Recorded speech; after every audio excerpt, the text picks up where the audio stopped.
Welcome to the DSPN. Team New Zealand's in trouble. He's done it again, Ricky Herbert. The Devlin Sports Podcast Network. Righto, Sportos, here goes another episode of the DSPN. Martin, Devlin, Lachlan Waugh. Special guests on the show today include Peter FitzSimons, that lovable, old, obnoxious Australian, former Wallaby, raconteur, author.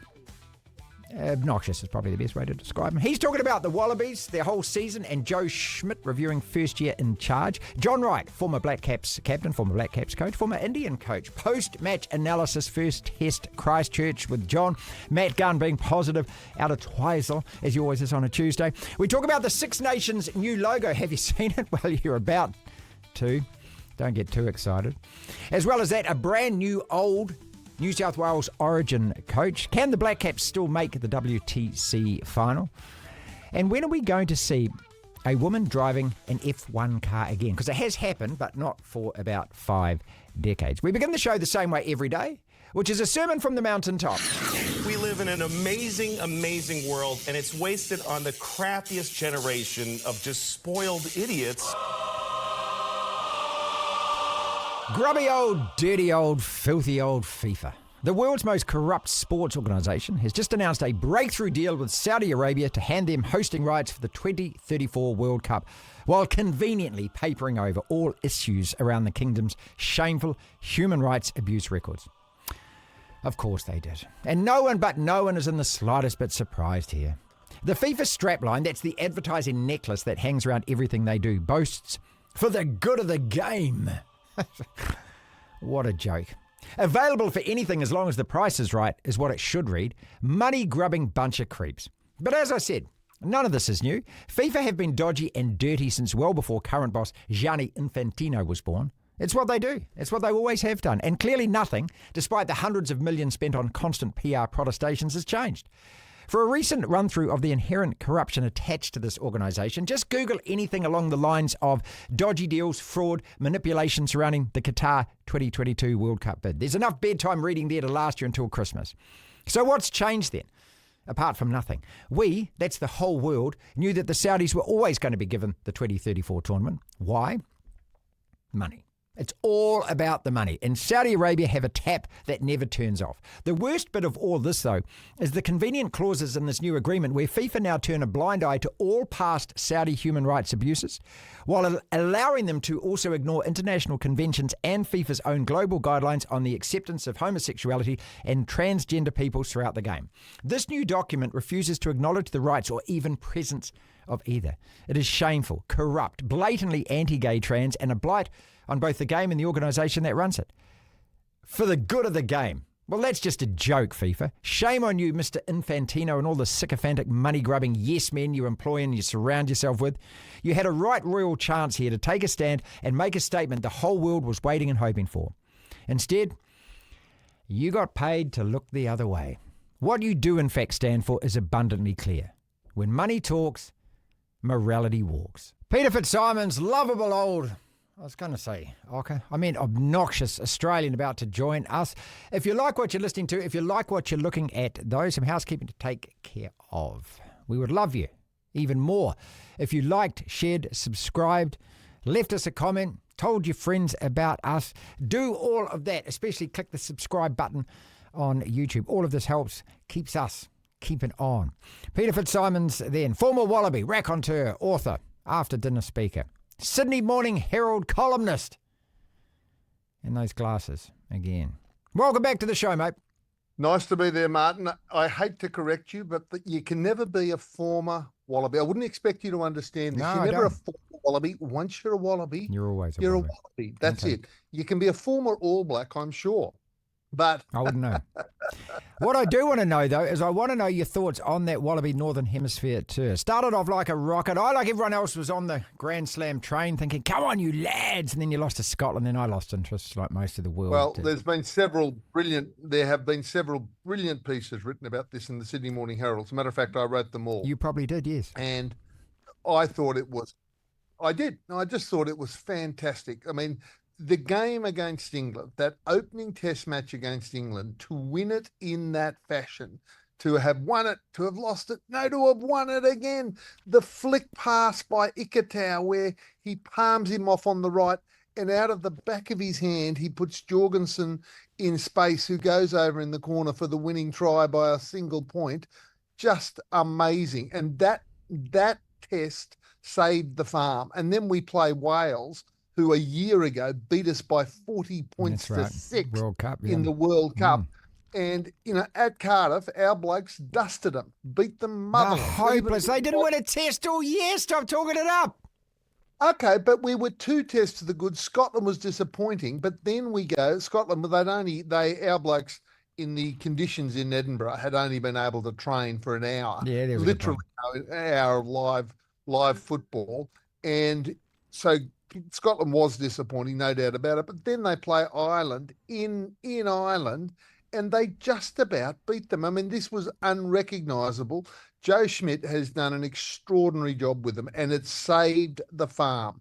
Okay, are you happy with the fact that he's debuted 19? Because Eddie Jones got a lot of criticism for doing the same thing, sending such a young squad over to the World Cup. And, the sidebar to that is you've got a guy called Tane Edmund. He's now going to be playing for your Waratahs. He got, 7 or 8 minutes on the field? I mean, it just doesn't seem... What's the point? Payne Edmed got 3 minutes. Sorry, and that was my bad. And that it was a bit surprising actually, because the Edmed's fine, but it was very sad for him that he got concussed almost immediately that he came on, and he was absolutely appalled to be taken off from his Wallaby debut. But yes, there have been a few things. Fraser McWright, I'm sure you've seen Fraser McWright. Good player. I mean, he was a monster against England and a monster against Wales, rested against Scotland, and there he was back again against Ireland. And he was, I don't know if he got man of the match, but he should have got man of the match. He should have got man, come on. He was everywhere at once. And as I wrote in the Herald, for Christ's sakes, Joe, from now on, he's got to be first picked. Him and Rob Valentini and Harry Wilson, the captain, were great. I mean, one thing I don't understand with Joe Schmidt, that you've mentioned, all the changes. They've been, I would say, I don't think there's any halfback that in the last 2 years has played more than 2 or 3 tests straight. They are constantly changing between what's his name? The one with the wonderful moustache. Oh yeah, Nick Moustache. Yeah, the one that Andrew Merton said to me looks like an English Bobby. Stop there, from 1910. And Tate McDermott and Jake Gordon, they constantly switch them around. But I guess what Joe Schmidt's been doing this year is, with an eye to next year, the Lions, who have we got? Let's put them in the furnace, see how they perform. And so at the end of this year, he's surely got a pretty damn good idea. God, you're just raging positivity, aren't you? You're right on the train again, aren't you? What, you beat Wales and all of a sudden, what, you're going to beat the Lions now? You're looking at someone at rugby, Australian rugby, that has come back from the abyss. After Eddie last year, and I supported the inclusion of Eddie as coach, it was brutal, absolutely brutal what was done to Dave Rennie. And I feel for Dave Rennie, who did a good job. But then, Eddie was the most accomplished coach in the world at World Cup level. He'd done it at every level. We just didn't know that Eddie was going to go mad and we'd have to shoot him. Hang on a second. Let's stop. I mean, he's done it at almost. He hasn't won it on his own. He's been an assistant coach winning it. Okay, so there's that still a little box to tick off called I coached a team to win it.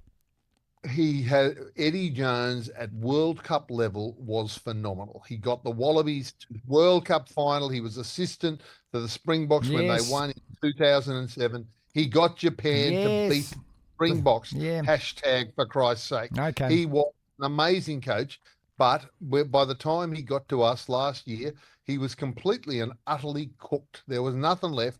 And the erratic nature of the decisions he took, we were all thinking as he took these decisions, leave Michael Hooper behind?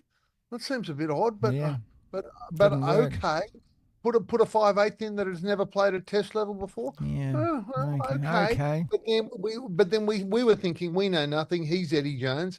There must be some master plan. But then we see this year players like Ikitau and Harry Wilson, who were not good enough to make the cut with Eddie Jones, have been world beaters. Talk it up. You got to win the Bledisloe as well as the Lions next year? It's not out of the question. What? It's not out of the question. It's been out of the question for 2 decades, mate. This is the best Wallaby team we've seen since 2015. I'm not joking. All right. They have really roared forth. Whereas, am I right in saying the All Blacks are just a little bit wobbly? Have they been not? I mean, they're the All Blacks. They're a very, very strong most side. of us give it between a 6 and a 7. Or look, when we lose 4 tests in a year, it's never a great season. There has been progress. I think that, certainly the Fords are a hell of a lot better than probably they were last year. But yeah, a kind of a B- on the year for Razor, really, I think most of us are saying. But I mean, who's your new skipper going to be next year? Well, it's going to be Scott Barrett. That's not going to change.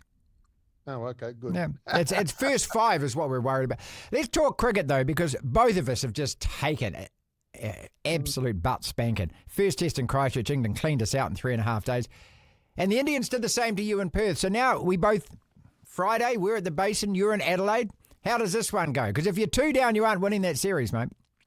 Well, the Pat Cummins, who I deeply admire, the Australian captain, did what captains do after a debacle and said, no, everybody's fine. We're all good. No changes are necessary going into this test, and they'll go into this test with substantially the same lineup. If they get spanked like that again, as I wrote in the Herald, I said, Pat may change his last name to Malone because he'll be on his Pat Malone. The mood is, we were spanked by India. Yeah, you rolled him for 150 and got dealt to. Yeah, and didn't New Zealand beat India 3-0? Oh, no, sorry. I'm just checking that. I think it was 3-0 at their place. That's right, yeah. That was an amazing achievement. Best by ever, New mate. Zealand. Best ever Where, for a New Zealand Where side. did that come? Did that come from? When you look at what we saw in Christchurch, where they couldn't catch anything. Yeah, I don't know. I mean, maybe it was one of those statistical outliers where every now and again sport just throws you something weird like that. Yeah, I mean, nobody. That's what the French would call du jamais vu, never seen before. To beat India in India, I know. 3-0. Yeah, amazing. DSPN. The Six Nations has a brand new logo. Yeah, It's been described by those who have designed it, made it, and obviously invoiced the hell out of the Six Nations with it as electrifying and inspiring a spark of connectivity. I don't know whether Mark Robinson, New Zealand Rugby CEO, wrote those words, but it's the kind of way that he speaks. Chris Jones, Times Online, Rugby Parts out of London. Chris, the reaction to this new logo. Well, it's fantastic because they wanted to make an impact, and boy, have they made an impact. The slight problem with the impact, it is all universally negative. Right. So, although they've got publicity for the rebrand, but unfortunately it's become a joke, and it's going to be a very expensive joke because this is going to be the rebranding for the tournament, and it's already in place. I don't know why they thought they'd get such a big thumbs up reaction because, as most people have said, it's either it's a traffic sign north of Birmingham to the M6, or it's a Mars bar advert. It doesn't say rugby. It doesn't scream rugby. No. And what's remarkable is that the company the sponsors the Six Nations is Guinness, who recently have had the most fantastic campaign for Guinness Zero, which has swept the whole of the Northern Hemisphere. It's now the biggest drink success you've ever seen. Wow. And they've got their name now attached to something which has become, as I said, a complete joke. Look, it's been described as all kinds of things. I kind of think it looks like something that, I don't know, the South African Broadcasting Corporation might use as, on one of their programs. What else has been described? Danger Mouse, the 1980s TV series. Yeah. Looney Tunes, the very successful cartoon corporate. But mostly it's chocolate bars. And at a time of obesity, you wouldn't think that possibly getting youngsters involved in sport on the basis it looks like a chocolate bar is a really good idea. But, we don't sit in these meetings. No, Marty. we don't. No, we don't. We're not that pay level. No, that's right. So we don't know what they discuss. But it's obviously something very important. I mean, you could probably find out they're probably the same agency that rebranded Jaguar. Look, It's had a similar sort of effect. I do remember sitting in one of these meetings a couple of decades ago, and it was actually for the 2003 Rugby World Cup in Australia. And the advertising agency that provided all the muffins, and there was people everywhere and fluffers and buffers and puffers. And And the jingle was an Irish jig, Leave a Light On in the Parlour. And they played this song and everything, and the CEO, Steve Chu, was there, the rugby. They turned around, I don't know why they asked me along, but they asked me along because they wanted an honest opinion. They asked me what I thought of it, and I said, well, it's probably really good for a tourist campaign to go to Ireland, but what the hell's it got to do with the Rugby World Cup when New Zealand are leaving to go to Australia? Well, the uproar, then I was asked to leave the meeting. Oh, you're far too negative. I mean, why did we get you? This is the thing, isn't it? There's a whole lot of people sitting around a boardroom table somewhere, and they've all endorsed this and said, great idea. Yeah, that's brilliant. Absolutely. Let's go for lunch. Surely there's one person around the table who's got his hand up going, this just doesn't look right. Who's it meant to be appealing to? Why do we need to rebrand? Why are we spending this money? Well, everybody's obsessed about this whole group of young people who are desperate to get into rugby, and therefore to appeal to them, you have to go to AI and come up with all different types of appealing things to youngsters. Right. And what they don't realize is that the wording they use is hardly the wording that would come out of the youngsters' mouths to really make them feel like they should go and watch rugby. Saying things like, it's orange because it shows the optimism fans feel when they come together at the end of winter to experience the Six Nations. Now, go to any school and you'll find kids talking like that in every classroom. Oh, look, I tell you what, I'm so optimistic. They're really down with the kids, aren't they? No, not. And also, finally, just the reference to winter. They're saying that it's meant to actually bring you out of the gloom of winter as a collective as we celebrate springtime in the Six Nations. But when you look at the calendar, that doesn't quite match. Now, the premise is slightly undermined by the fact that winter ends at the end of February and the Six Nations starts at the end of January, which means we have 3 rounds of the Six Nations in official winter. So therefore, the bloke who wrote that paragraph is already probably heading for the door. In a word, no. The Tide 5. 5 separate sporting topics, Lachlan, roughly 90 seconds on each. And when the bell goes ding, we move on to the next topic. We're talking about the new Six Nations logo. Is it electrifying? Does it move you? Laurie Daley, the old New South Wales Blues coach, has been reappointed for next year to take over from Madge Maguire. Can the Black Caps still make the WTC final? Cavs won yesterday. Rockets won yesterday.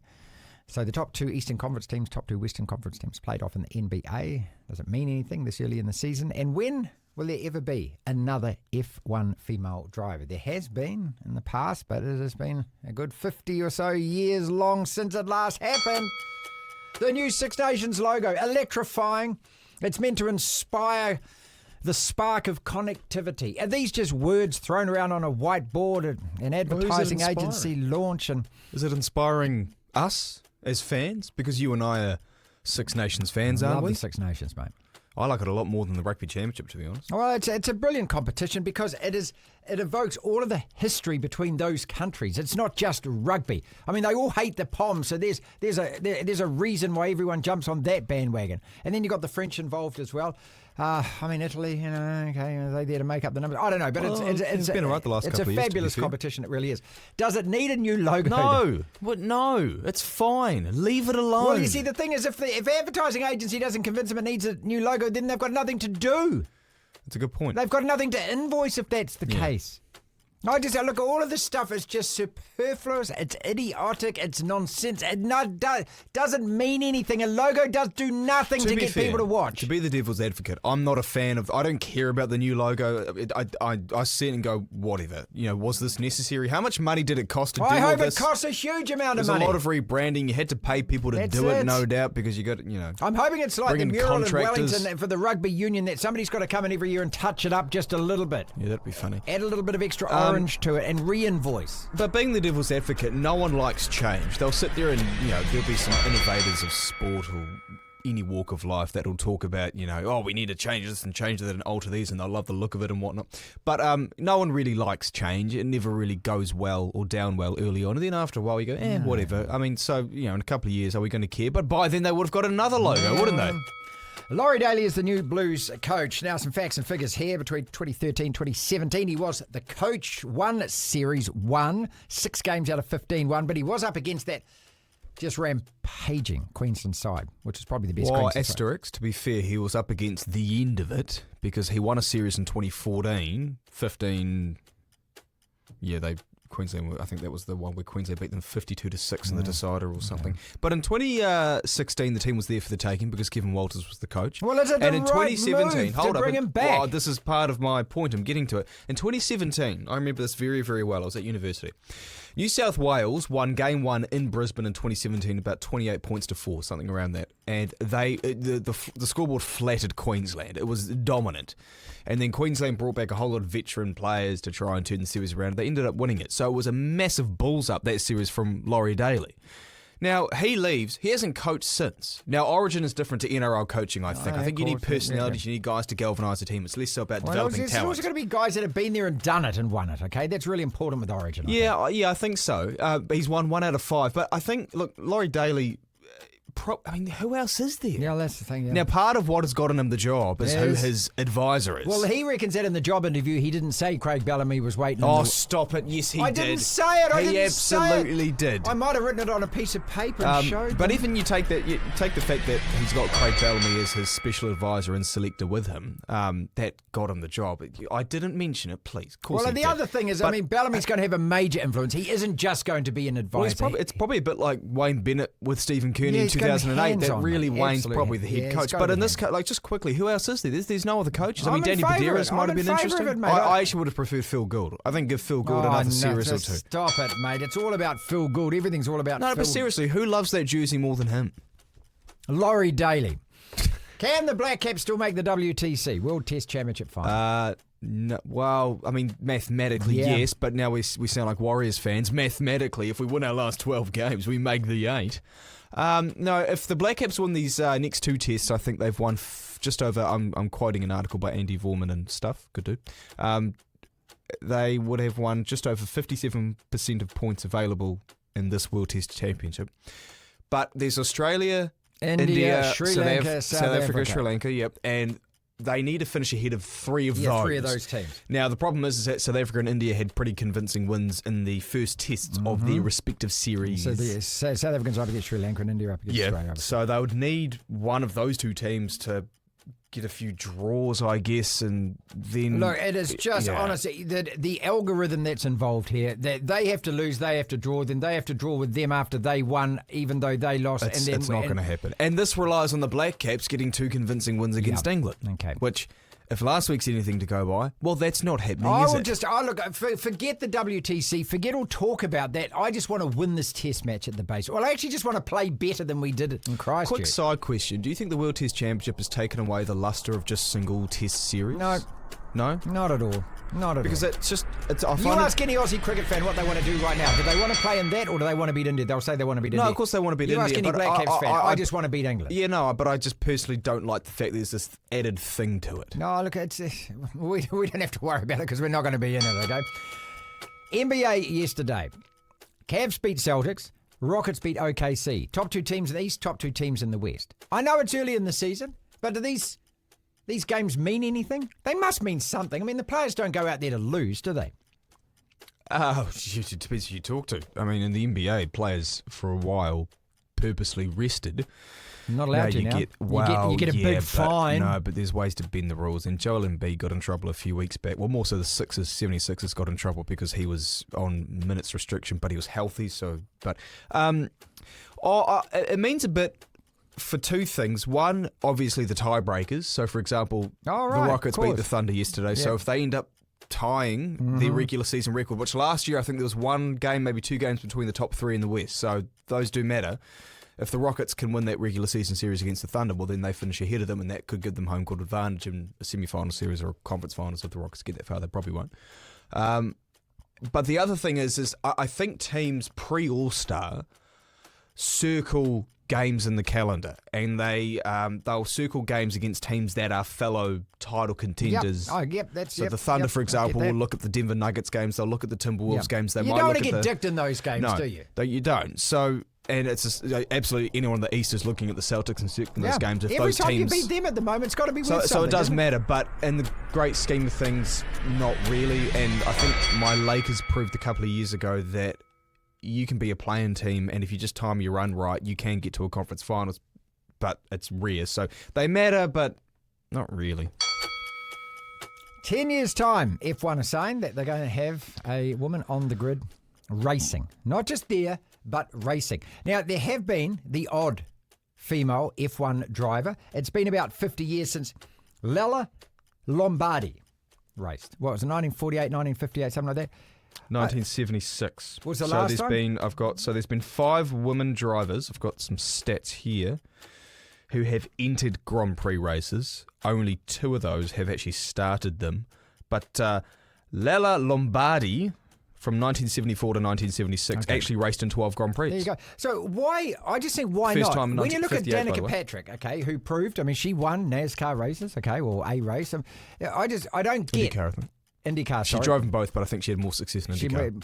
I just don't get why there isn't females out there on the grid racing in this. I mean, I understand how you get to be an F1 driver, and it's, it's daddy's money usually. Daddy's billionaire owned that billionaire, and they're billionaires. Well, that's part of it. It's also, you've got to be talented. Well, I'm they not reckon saying that 10,000 drivers to get one through. Okay, that's kind of the ratio they work on. So you're going to have 10,000 women who want to actually have a crack at this, and maybe one might wriggle through. Those aren't good odds. What needs to be maintained in sport, and supercars I think is a good example of this, but what needs to be maintained in sport is that as much as it'd be great to have women on the grid, without a doubt, you've got to make sure that you're putting someone in a car who's going to be competitive, Yeah, right? good point. Because if you're a man and you're not competitive, well, you get kicked out of the team. So supercars, could have been 10 years ago by now, they had a car that had 2 women drivers in it. It was Simona Di Silvestro and another one called Renee Gracie, who's become an OnlyFans model, by the way. They drove a car, didn't do so well at Bathurst. Simona Di Silvestro, excuse me getting that wrong, got a full-time drive a couple of years later. She was fine. She didn't really light the world on fire, and then she lost her seat. So I'm not saying that's an example of it, but that was supercars pushing something through. She wasn't competitive enough. She'd had success overseas, and then she lost her seat. So with Formula One, you can't do it to just make up numbers and tick a box and go, great, we've got a woman driver here. That's wonderful, but you've got to make sure they're competitive as well, because then you bring in an argument of, well, what's actually equal? Is this equal opportunity or is it equal outcome? It's equal outcome. And is that truly equality in sports? Anyway, point is, it'd be wonderful for it to happen, but don't, put her in or a driver in a seat when you're taking one away from a male driver who might be more talented and maybe more deserving from a sporting perspective. And then you start an OnlyFans page. I despair. John Wright, absolute legend in New Zealand cricket, played for our country between 1978 and 1993. 1978 is significant because he made his debut against England. That was the very first time we beat England at the Basin Reserve. He's also coached New Zealand, coached India, and coached India during that remarkable series when they were down a test, followed on in the second one, and VVS Laxman, and they ended up overturning Australia in 2001. He's revered in that country. He's absolutely loved in this, and it's a pleasure to get him back on. Thank you, John. G'day, Martin. How are you? Well, I'm a bit bummed, my friend, because I thought we just played terribly against England and Christchurch, and after the euphoria of that Indian series, it was almost inexplicable. Yes, it's interesting, isn't it? It's sort of it is a come down, but it's the nature of sport, isn't it? I was trying to think about it this morning when I was mowing the lawns, actually, and it's a great leveller. Sport and in any code really,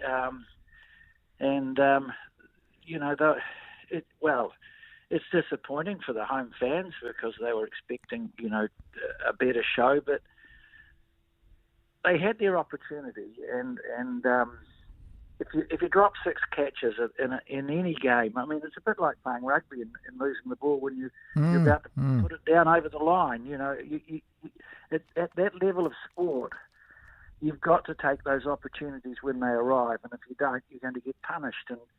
And really, if you look back at the match, 350, they were probably runs short from the position they were in when they were about 3 down, nearly 200. And then to have your opposition 70 odd for 4, that was an opportunity and it was missed. And the thing about this England team is they play at a tempo. They're always coming at you. So if you don't take those chances, you could be in a lot of trouble, and so it proved. Catches win matches. I mean, it's the oldest cliche in the sport, isn't it? Yet it's so true. Well, it is. I mean, I remember my father talking about, things like that. Yeah. And if you read all the old books, hold your catches, win your matches. And I never forget sitting as a coach. I can go back to watching us when I started my coaching career at Kent in County Cricket Club. And then you take it to India and you look at their best batsman or their second best batsman, or that horrid partnership that you want to break. And you watch a catch go down. And the thing is that, you don't give good players. It's very difficult to get good players out twice. And Harry Brook is a serious player. He's a great young talent. And, there's Joe Root, and then there's Harry Brook. And if you drop him, you're in trouble. And if you drop him twice, you're in even more trouble. Yeah, dropping them 5 times. As you say, when they play, the tempo that they play it, I mean, look, they beat us inside 3.5 days. I mean, that's just extraordinary, isn't it? There's just no dull moment when England are playing Test cricket. Do you like what they've brought? Yeah, I do. I think it depends which way you look at it. If you just look at it from a straight win-loss record, they were cleaned up in India and cleaned up in Pakistan. And they've got the test. The real test is going to be the Ashes. Oh, yeah. But they're certainly entertaining, and it's certainly been well received, and it's getting people through the gate. So, you can look at it from both sides. I think they look a stronger side, this side they brought out because of Atkinson and Cass.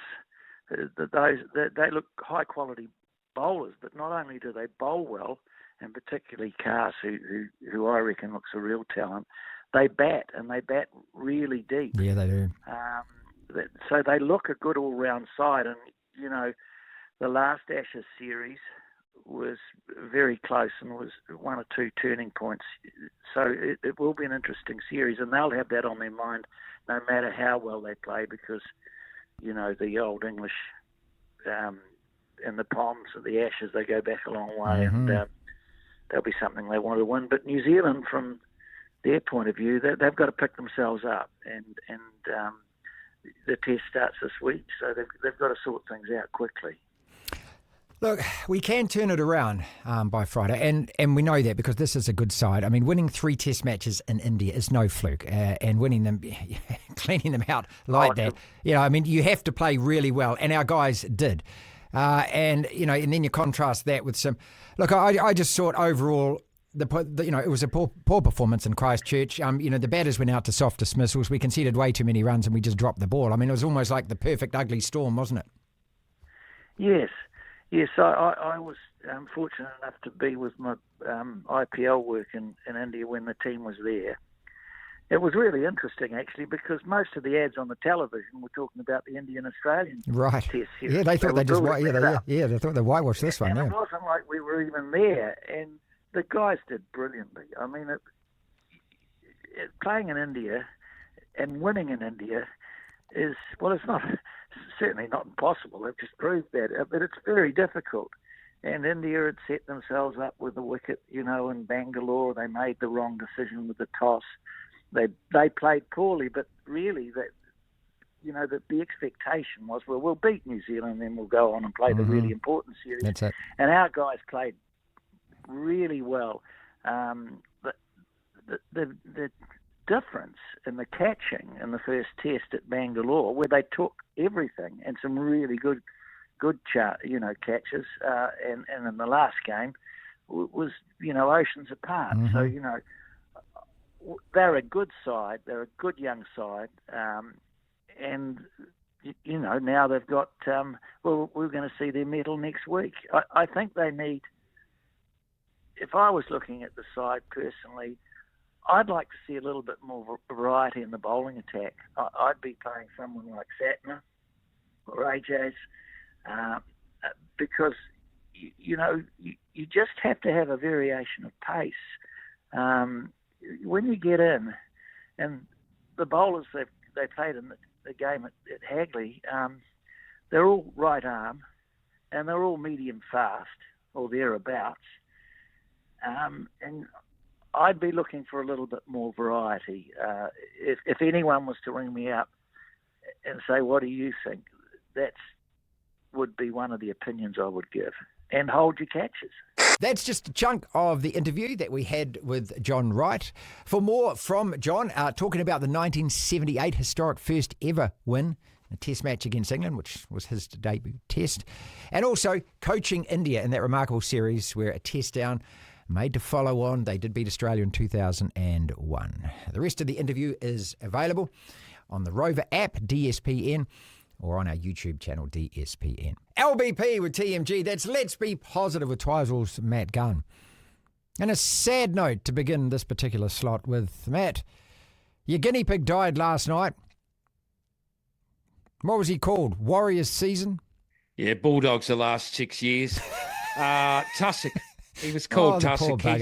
He's been off his food the last few weeks the last few days. And anyway, eventually he's bit the bullet last night, so I've had to break the news this morning. That's never easy. The daughter. No, telling the kids never that easy. the pets died. Never easy, whether it's a dog or a bird or a cat or a whatever. Guinea pigs, they're just as hard to break the news. So now, I'll have to gather myself and go and dig a hole. Yep. And put a little cross beside it. Tussock. Yeah. Yeah, like the circle of life, Martin. That's just... you know what I mean? It's you're up one day and you're down the next, and then every now and again you wake up and someone's dead next to you. So, well, let's talk about more pleasant things then, like the Wallabies season. Are you overall happy with that Northern Hemisphere tour, or do you think it kind of fizzled in the end? Well, we finished pretty well against Ireland, I thought. Yeah, to be honest, I think that. I think as a whole, if you look where we were at the World Cup last running and what we did in Europe over the last few weeks, I'd say we're well ahead of where we were before. We look a lot better. We're certainly a lot of a tighter knit team. We can attack. We can actually play with the ball every now and again. Still a long way to go. There's a long way to go. I'm not going to give it a 90% ranking. But if you said to me it was a 60% tour, I'd have to say in terms of my belief in the Wallabies, it's probably up to about 60%. Now, I don't think they're going to win all the time. We're probably a couple of years away. Teams go through these transitions. Ours has been 20 years. So, give us time. But, no, look, I think we look better. And, from overall, it doesn't mean that much sort of a thing when you don't win the Grand Slam tour. 60%.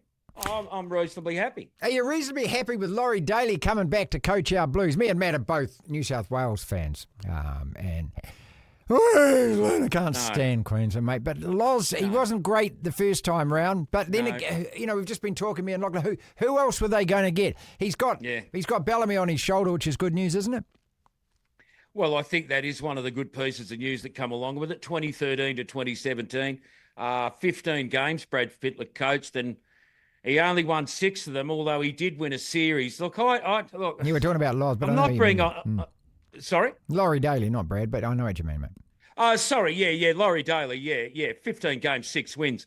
So he did get a series under his belt, but at the end of the day, I never thought he was that great a coach when he was there, and they moved him on pretty quickly. That's when they brought in Brad Fittler. The problem with this role is, and giving it to a guy like Michael Maguire, is he's actually an in-demand coach in other areas. That's right. So the chances are that, the few weeks a year that you coach the Blues is not going to mean you're going to stick around for too many seasons at all. So, he came in 3 games, 2 wins and a series win last year, and all of a sudden he's gone to greener pastures. That sucks. Yeah, well, maybe the question is who else would they get? They need someone that's got plenty of time, that doesn't have a lot of commitments. And, it's the wrong bloke. But anyway, what were they going to bring Graham Lowe in to do? Lowe was next on the list. He was, yeah. And, but he can't because he's already coached Queensland, so he's only going to coach him. That's right. And he's going to be involved in this team in Christchurch as well, from all I read. So he'll probably be even too busy himself to give the Blues a bit of a hand, which, he wouldn't do. All right, so out of the 2 cricket tests, your lot and our lot, who was worse? I reckon you were. Marginally. Because you're at Perth and you bowled them out for 150. I think we were worse. Look, I tell you what I've been loving is TV and Z have a lot of free sport on these days. Test cricket's one of them. All the one days is the other aspect of the summer. So I've been loving being able to hook up the TV and Z and watching the free coverage. I got to say, I'd prefer the radio. I'd prefer the radio commentary team, to be perfectly honest. I find a lot of it inane, and I find that it's nothing personal, but I find the TV the whole coverage thing. It's just it's not about you. It's about the bloody sport. But anyway, that's just my preference. I mean, in terms of those black. Well, you're dead right there. Because one thing I will say, they're one of their lead commentators, or at least he's the continuity man, really, Scotty Stevenson. If he told me one more time how beautiful it was in Christchurch after returning from a break, I thought my head was going to explode. I can see how nice it looks. Yeah, up that's there. right. This is the whole point. Mentioning some random street up in the Port Hills doesn't mean anything to anyone. No. And you're right. There's just a lot of garbage about filling all that time with all the pictures. Just the let radio the is a better way to story. listen to cricket. It is a much better way. This is my frustration with it, And, television experience is that when you just let it breathe, everyone's looking at what you're looking at. You don't need to tell them that that's a tree, that's grass, and there's a cloud. Yeah. We can all see it. Tell us something don't know. I've never understood why the radio form of commentating for TV isn't relevant. Because there's a lot of people watch the game, they don't necessarily know the positions or the kind of batting action or whatever else. I like the descriptive nature of what radio delivers. And even though we've got the pictures, I don't see why we couldn't do more of that. Because, anyway, regardless of that. What is more chance of happening? You beat India in Adelaide or we turn it around at the Basin? I think you could turn it around at the Basin. I think during that England first innings where they hit 499, there was a period of New Zealand bowling that wasn't focused enough, and it allowed a couple of those England strikers to get themselves settled and build that first innings target.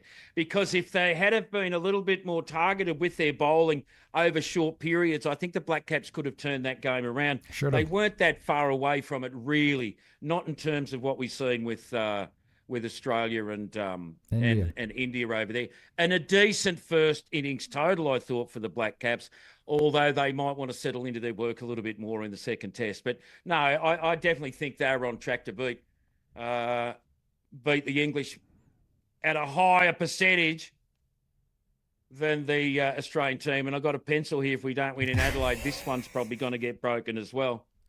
Mackenzie's been away on holiday. I've been cleaning out all these pencils, the amount I've had to snap over the last few weeks. It's an anger management tool, Martin. When you get too involved and too caught up, you just snap the pencil, you put away, you throw away all the anger with it, and then you start positive again. And that's what I'm doing. So a brand new, fresh pencil, never even been written with. All right, I'm going to the stationery cupboard and stock up before the Warriors season then. Look, 3 or 4 boxes you'll need. Thank you very much for watching and listening to this podcast. We're a brand new show, we're a brand new podcast, and we need you. That means if you like what you're listening to, if you like what you're seeing, can you please, for us, tick like, follow, share, subscribe. That's the big boy. Tick subscribe. Tell all your friends about us. We're on social media at Martin Devlin _DSPN. That's Instagram and TikTok. At Martin Devlin NZ on Twitter. The DSPN YouTube channel has long-form interviews, and we put out a podcast every single afternoon on the Rover app, Spotify, Apple, wherever you find your favourite podcasts. Again, thank you so much. This is the DSPN.